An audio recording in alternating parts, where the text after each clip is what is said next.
Okay, where was I?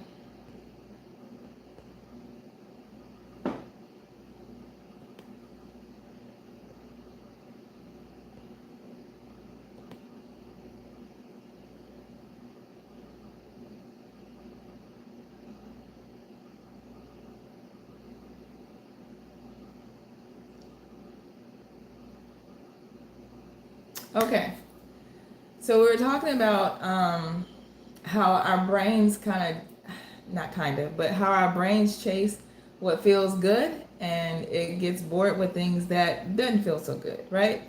So neuroscience backs this up because dopamine, which is the brain's feel good chemical, it spikes not just when we get a reward, but when we anticipate one. Just the anticipation of a reward, our dopamine spikes. That's why simply the idea of wine feels good before the first sip. It's the ritual your brain learned to expect. So, have you ever made an appointment to get a massage and already felt relaxed before you even got there? Okay?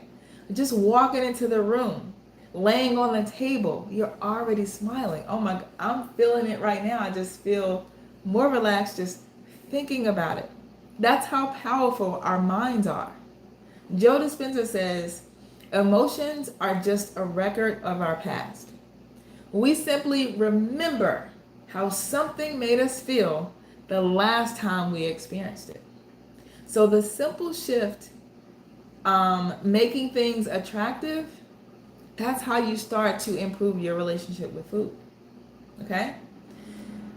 If you want some additional tips, like light some incense. I like to light incense when I'm cleaning, playing music while I'm cooking, or call my friends and my family back sometimes because, like, those days that I just really don't feel like cooking, I'm just like, oh, but I got to do this because I'm not going out to get something to eat. That always makes me feel worse. So I do remember, I make sure that I hold on to those memories like, oh, the last time I ate this, it just made me feel gross and all those kind of things. That's also part of improving your relationship with food. And I actually use that same tactic when I wanted to end my relationship. And the last couple of weeks that we were around each other, I was just looking at all the things that irritated the crap out of me. And I was just like, I just kept stacking up those negatives because I just knew that we should not be together anymore. And I just kept paying attention to those things, journaling about it. And I got to a point to where I trained myself to like, I don't want this. We don't need to be together anymore. We just need to end this. Okay? So you can use this for a few different things. But the faster that your brain learns this sucks or this feels good, it's gonna stick. That's my point. Okay? So the more attractive that you make a habit, the less it feels like work and the more your brain wants it. Yes. Good deal, good deal. All right, let's move on to law number 3. Okay, law number 3 is make it easy. Now, most people, again, we try to change everything at one time when it comes to our health for some reason. We want to clean out the pantry, we want to throw away all the snacks and the cookies and the cakes and the chips and all those kind of things, buy the best supplements, swear off sugar forever, but then we wonder why it doesn't last. Okay? Back to the research. Neuroscience tells us why. Our brains reads big change as danger.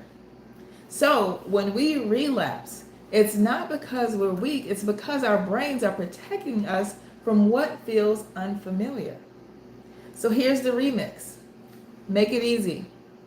Shrink the habit until it feels almost too small to fail. Think about fast food, right? Fast food chains didn't start winning because the food tasted better than home cooking. Absolutely not. It won because it was easy. There was no chopping, no waiting, no dishes, none of that stuff.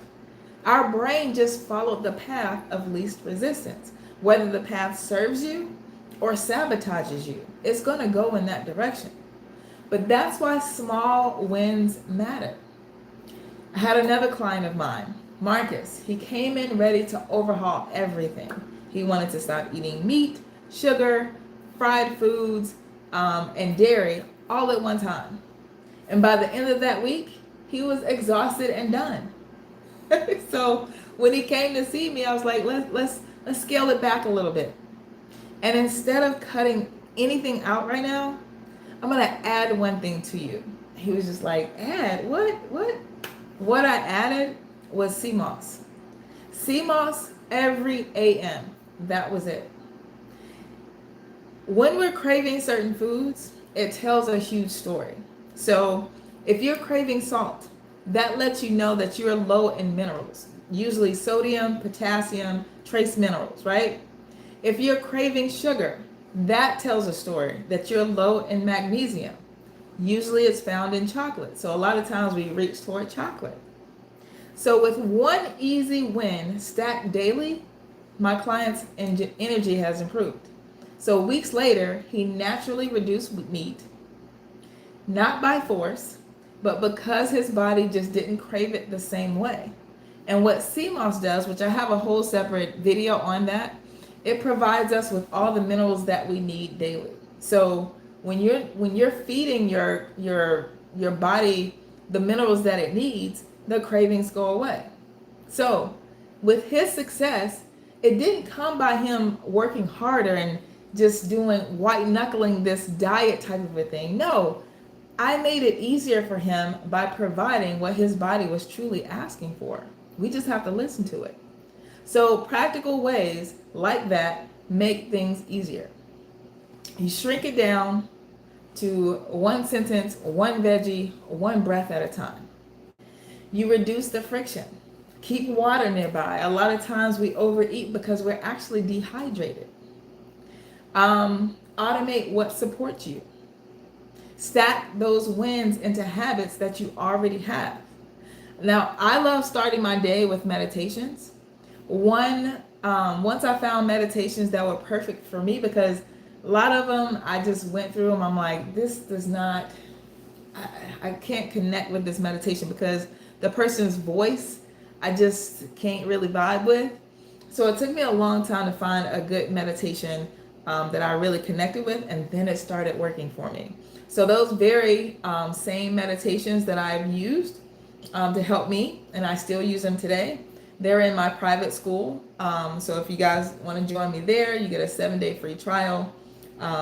Click through and see if you like any of those things. If it works for you, then cancel. That's no problem. If it does work for you, it's only $5 a month. So yeah, all right. But little small things, they just make huge improvements. And here's the last last little law to make a little tiny pattern, right? Make it satisfying. Again, our brains don't care what's healthy. It cares what feels good. That's why shame and guilt and punishment never work long term. Shame doesn't release dopamine. It actually does quite the opposite.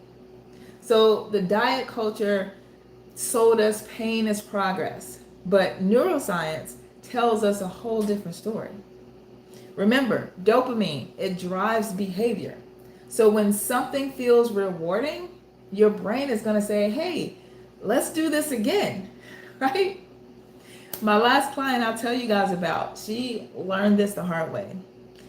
She tried every single diet, like many people do, and every slip up turned into guilt, turned into restriction, turned into more punishment. And nothing changed except the cycle gets stronger. Anybody know anything about that? You try something and you fail, and then the cycle gets a little bit worse each time. Okay? So when I taught her, thank goodness she kept trying, she came to me, and when I taught her to celebrate the small wins, things started to shift. Things started to shift. So part of celebrating a new year, you should be trying new things, okay? Here's one little thing that Tanya was addicted to. She was addicted to soda. So me doing some simple things like I taught my other client with the wine, it wasn't going to work very well with Tanya because she just had it really, really bad. So I had her make a simple swap, and I told her to try Martinelli's over soda. If you don't know what Martinelli's is, it's a sparkling, uh, sparkling soda, I guess you could say. So it's not the healthiest thing, but it's much healthier than the other sodas that she was drinking. Okay. So I taught her, in addition to that, I taught her to pause before eating or drinking. And then this actually led her to stop overeating when she was full. We are the only species that continues to eat when we're full. And I'm not here pointing fingers because I got three pointing back at me, right? We just keep doing it. We just keep going. But um, paying attention to those little cues, and then also writing things down when things go right instead of focusing on what goes wrong, that also helps as well. So joy became her reward, and progress, it just compounded. So success didn't come from perfection, it came from satisfaction. And that dopamine felt good, and that's what encouraged her to keep going. I often think that too many times that we focus on too much of the big goal. Like, for example, if you have a goal of losing 100 pounds, right? If that's your goal, okay, great. After you set that goal, forget about it.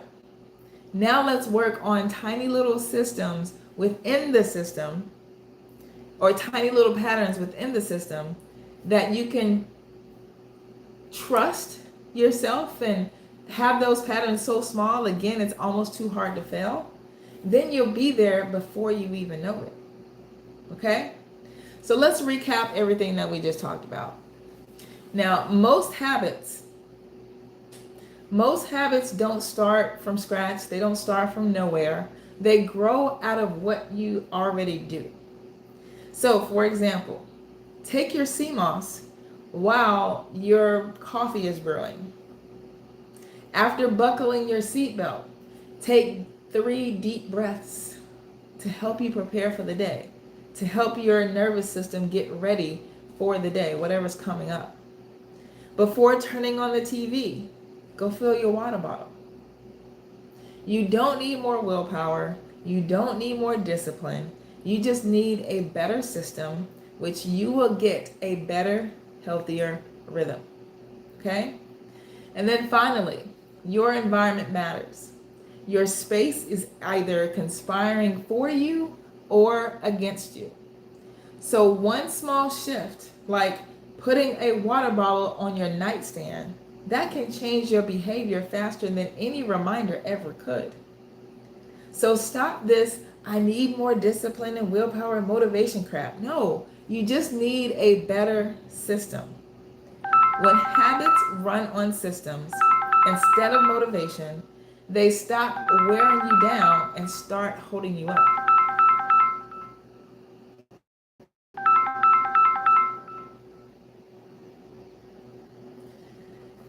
So, I want to come back to something I was talking about earlier in the beginning of this workshop, right?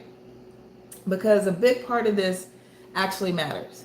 So I said the Belmont that exists today is not the same Belmont that existed 30 years ago when I played.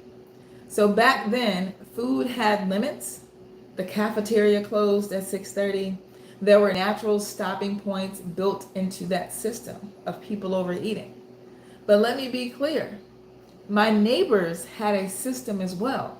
Their kitchen closed at 8 p.m. No food after that. Very strict, very disciplined, right? So how is it that they were all severely overweight, even as kids, and their patterns to adulthood continued? The problem wasn't effort. It was that pattern underneath that never changed. So in my household growing up, the kitchen was never closed. Food wasn't restricted. There wasn't any rule saying that you can't eat this after this particular time. And because of that, eating late became a huge deal for me. And we all know you should not eat late, right? And then when I went to college, the system was the same. Although the cafeteria closed at 6:30, I still went to the gas station and I scrounged up for $4 or $5 to get that 2 for $2 hot dogs, those Doritos, and something to wash it all down with.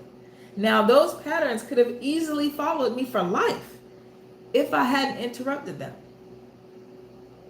That interruption didn't come from a stricter rule. It didn't come from more discipline.